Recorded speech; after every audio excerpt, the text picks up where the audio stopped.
Famously, much of the Forum burns in the fire of 410. This is when Rome gets sacked, and famous buildings like the Basilica Aemilia Pauli burn to the ground.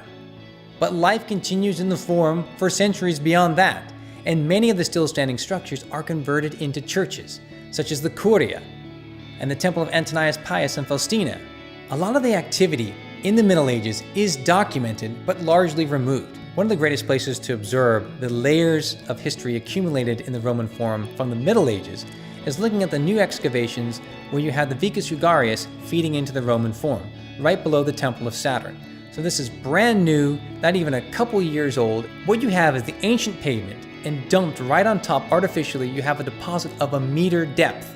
And this is just of ancient material that's been piled on to create a higher street level. And on top of that, you have the remains of a house dating to 1000. And that house is used for a number of centuries, and then on top of that, you have arches and walls of another structure dating to about 1200. What happens then? By the time you get to the Renaissance times, the Forum area is largely abandoned and covered over. In fact, in the Renaissance times, the Roman Forum is known as the cow pasture. And you had a handful of columns, like from the Temple of Castor and from the Temple of Saturn.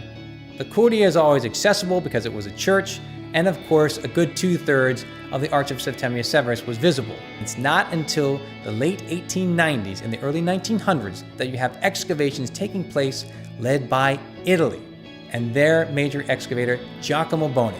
This is in celebration of the nationalization and the creation of a country called Italy. And what they do is excavate their past and reveal the Roman Forum that we largely have today.